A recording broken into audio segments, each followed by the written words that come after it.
G'day guys, today I'm here with Julie Lerman. G'day Hey, Julie. Adam. So it's been a few years. It has, but you know, I'm glad you finally just came to me. Yes. So where are we? We're in Waterbury, Vermont at Ben & Jerry's. The home of Ben & The Jerry's. home, yes. This is one of their original facilities. Not the original. The original was in a gas station.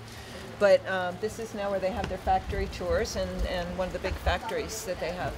So you went on the factory tour? I did. I sampled some ice cream? Unlimited ice cream in there. Right. It's and dangerous. I'm sick. I've got pictures of them all new flavours. All right. Pretty good. Did you try the new controversial one? What's that one? Is that the balls? Yeah. Yes, I had the balls. I forgot what they called. Some balls. Yeah, sweaty balls. Yeah. Sweaty balls because they got some Saturday Night Live. Yeah. Malteser okay. balls. Oh, yes. God. Anyway, so you're the would it be Oprah Winfrey of Entity Framework? Well, that's the first time I've heard that one, but whatever. Yes. So you've been doing this for a lot of years now. Yeah. Yeah. When was your first experience getting down deep with the team? How early were you involved in Entity Framework and Link to SQL? Actually, I was working with a team even before Entity Framework came out. Even with ADO.NET 1 and ADO.NET 2, I spent a lot of time with them. So when they first introduced Entity Framework, before it even had a name, it was just coming out of Microsoft Research, they brought it to TechEd and just invited a handful of people to a small meeting to show us this ORM that they were working on. I don't even think they were thinking of it as an ORM back then, but it's evolved and evolved. But that was in 2006, and so it was a while before it came out. You've been doing it for 5 years. Yeah. So let's go back a step. What did people do before an ORM existed? They wrote object relational mapper. They write a lot more code. First of all, they have to write a lot of data access code. Connecting to the database, which also requires understanding the schema in the database. If you're calling stored procedures, what's coming back, what are the parameters, all of that. And then having to, presuming that you've designed your classes the way you want them to look, the way they make sense, then you have to take the data that's coming back from the database and kind of reshape it and stuff it into the, we're just getting a little rain drips here. Is that normal? No, it never rains here. Although usually this time of year it's so beautiful. It's a shame that it's raining. It is very beautiful. I've just driven through it. It is gorgeous.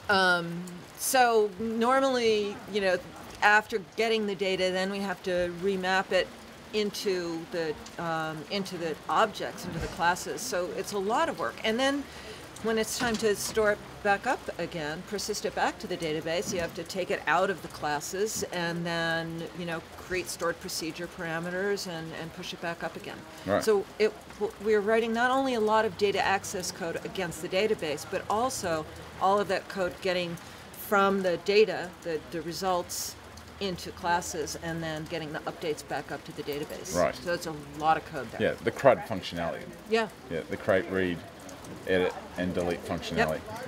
A lot of unnecessary code developers, right? And they can save Repeatedly. a lot of, So, Microsoft solved this problem twice with Link to SQL and Link to Entities. Yep. What the hell was going on there? Well, they were actually written by two different teams. Entity Framework was coming out of the data access team, and Link to SQL, even though it's data access, was coming out of the C# team because they were doing Link, and Link to SQL made sense to them.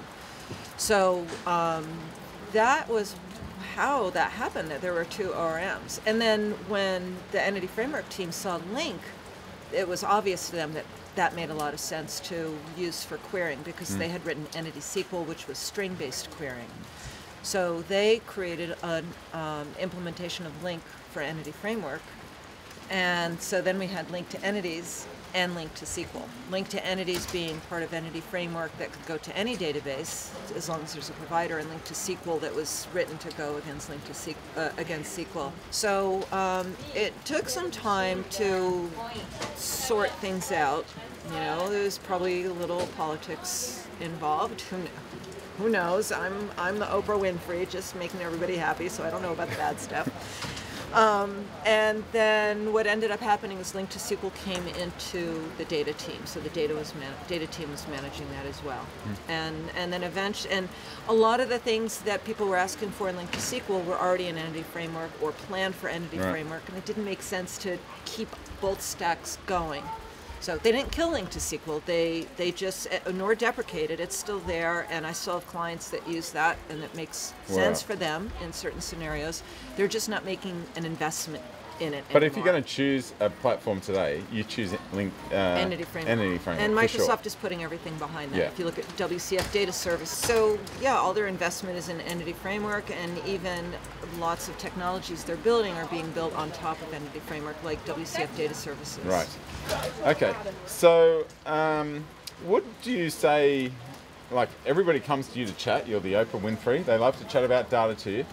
Did you need all that confusion in the marketplace for those two products?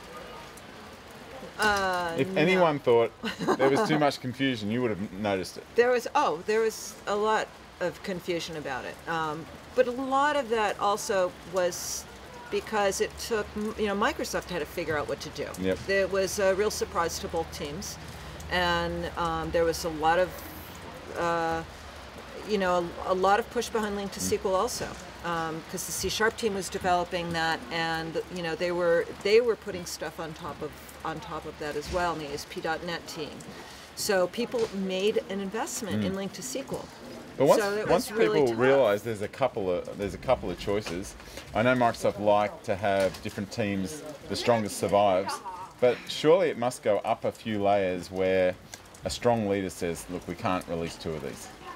Oh yeah, it was clear, and that had a lot to do with the fact that since they're both similar technologies, the things that people were looking for in both of them were the same. So it just didn't make sense to do the same thing. Okay. And to take Link to SQL to that next level is where Entity Framework was going. So tell me something great that came out of Link to SQL that's gone into Link to entities.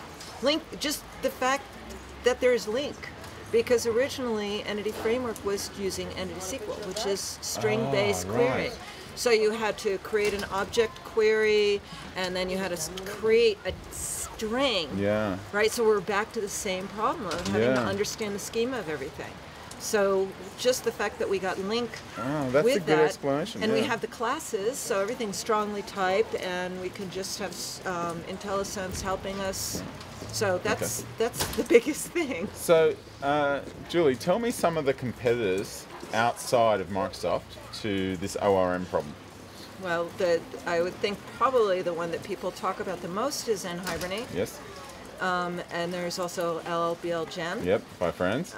Yeah, and with brilliant people behind them, and they've been out for a while, so they're pretty mature. And what are some of the reasons people choose those versus Microsoft? Well, I would think the number one reason is just maturity. Right. And they're... Is there features that people will say, oh, I love this in Hibernate?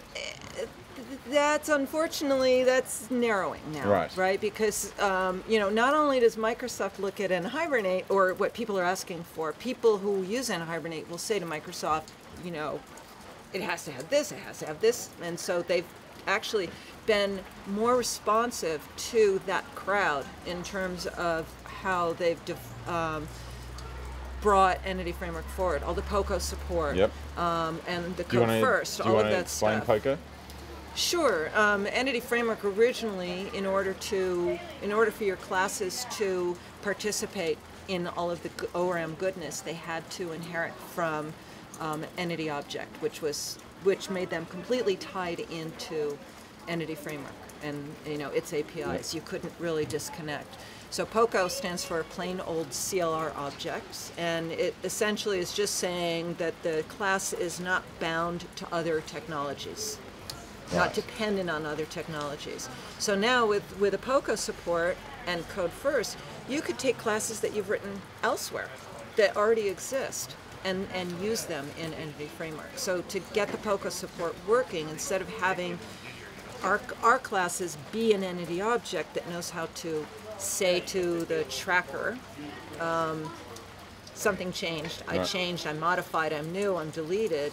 Now the tracker itself has more intelligence to see what's going on inside of the classes. So your class doesn't have to have that notification ability to the object context. Okay.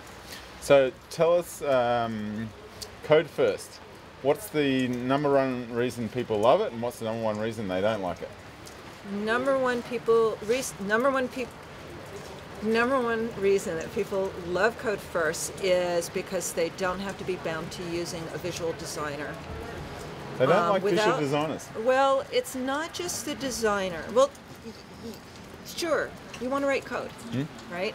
Instead of not only using a designer to deal with your classes, but then having to deal with the code generation and making sure that your classes come out the way you want them to. And we have T4 templates. There's a lot that you can do, but there's still code-generated classes. Then you have to add on partial classes to get more stuff in there. And actually, it's great for a lot of scenarios. It's wonderful for a lot of scenarios. But for the people who didn't like it, it was just the worst things. They just want to work with their classes. They don't want to have to use the designer in order to deal with their classes. Right. Okay. And it creates limitations. So code first. You write your classes. You can add this to the code first. The API will make assumptions about how those classes relate to your database. Convention over configuration. So there's convention that it will just make assumptions about what it's finding, but there's two different ways to configure it to say, well, this isn't really what my intent was, this is what my intent was. Right. And the reason there's two ways is because we have annotations where it's just adding attributes to the classes. Yes. And a lot of that already existed. We're using those with MVC, classes that we're using with MVC. So you put the data annotations right in there. So they extended the data annotation so that there's additional ones that make sense for mapping to the database and things like that. But that also means you're potentially dirtying up your classes. And I say potentially because there's only some people who will see it that way. Other people just say, hey, this is easy, makes life easy. I can just put attributes on properties and it all works. So there's a Fluent API where you can add these configurations completely away from your classes. It's more on the entity framework side that will look at the classes, look at the things you've added in the configurations you've added there, and then build the model from there and its understanding of how to get to the database. So what about, what are your thoughts on having things like Code First generate the database for us? Oh, well, as a data person, right? Oh, God. But that's not the only way it works. Yeah. So it's really, it's a great thing for a lot of people. Do you think many people that hear Code First understand that you don't have to have your database generated? No, but we're working hard at getting that information out. So first of all, you could let Code First generate the database kind of the first time out, and, get things worked out and have a database, and then bring it to your DBA and say, okay, can you make this right? And then just keep going down that path. Or you can use an existing database. The key there is to understand how to do the configurations. So you understand how to make sure that Code First knows how to get from your classes to the database and back. So you can do queries and do updates. And then Entity Framework will just keep doing all of that. Great. All that stuff in the background for you. Okay, so before, I really want to ask you about your book, because I know that you're... Which one? There's more, there's too many now. So before I get on to that, let me just ask you about, you help heaps of customers. Tell me... Tell me about a customer that have got you on board to get Entity Framework up and running, and tell me a success story, why they liked it and what happened. Well, most of the customers that I work with, most of the clients I work with are already using Entity Framework or already committed. They've already made the decision about using Entity Framework. Is this the one you're going to tell me about? Or were they already using it? Yeah, so we were talking earlier about a client in Maine that I have. Yep. That was fun because I actually went on site to work with them, and it's really fun to, Which isn't too far to from here. interact that way. Yeah, I didn't even have to get on a plane. I got to drive there. So what this company is, they're actually a nonprofit, but they're a huge nonprofit, and they coordinate work study programs for students or for people in between after college or in the summer. They bring like, I don't remember if it was 30 or 50,000 people into the U.S., and they also make arrangements for about 5,000 a year to go abroad. So it's study abroad and it's work abroad. Okay. It's huge. They're a huge company. How many guys in the team? I was working with 10 people. Right. And they're in a really nice position because they've got a manager who he's a geek. He's a programmer, and the company has a lot of respect for him. So when he said, "This is what we need to do," they let him. They said, "Okay." They were totally behind him on it. So they were already using it, but they were having problems, and so what they did was they brought me in and they said, "Here's what we're doing." What was the main problem they had to call you in? What pain were they experiencing?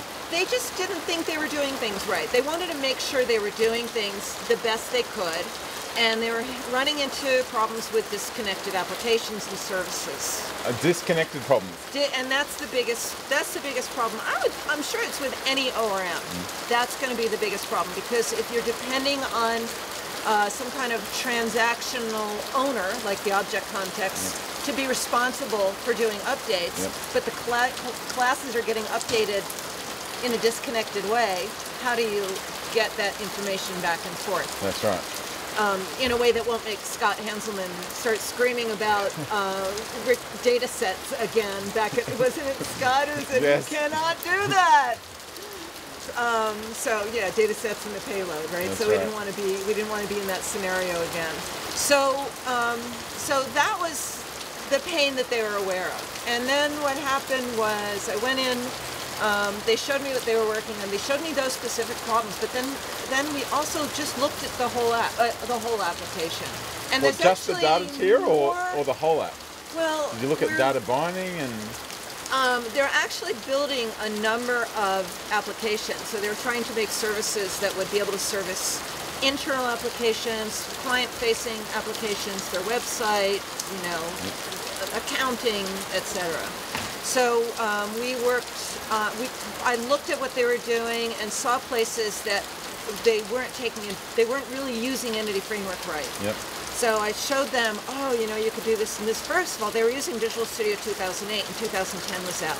Right. Once I showed them, T4, POCOs, all this stuff, and how much it was able to help the disconnected scenarios, they were like, they were on Visual Studio 2010 instantly. Right.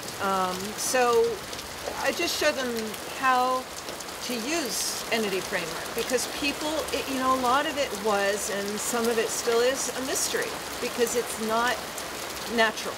And Entity Framework, if you ask somebody on the team, they'll say, well, this is by design, the way it should work. This is the expectation.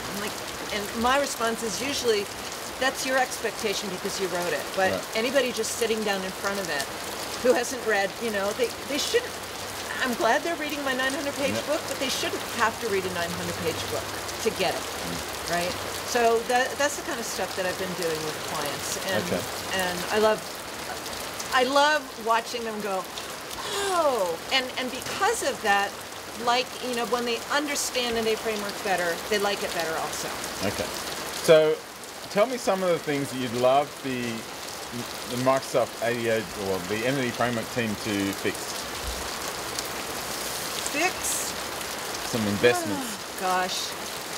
What are some of your pet peeves? I'm so focused on looking at, a lot of the pet peeves are being worked out in .NET 4.5. You might have seen that when you were at Build. Yeah, that's right. A lot of that stuff.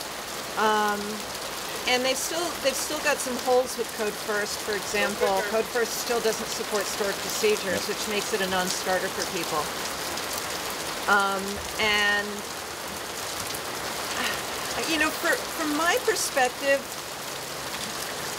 I have a hard time.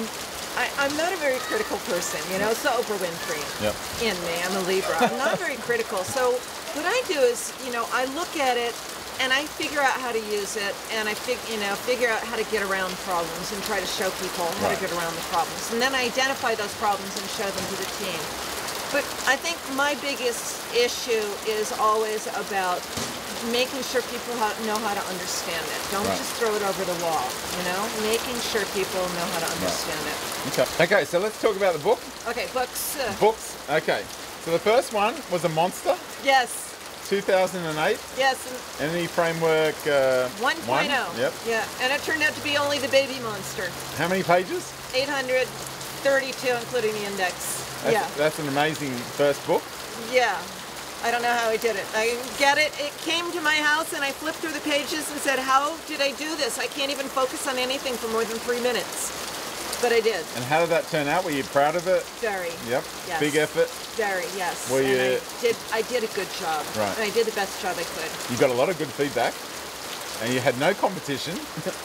Did you? Well, not... There were some other books. Right. On just focusing on data? Yeah.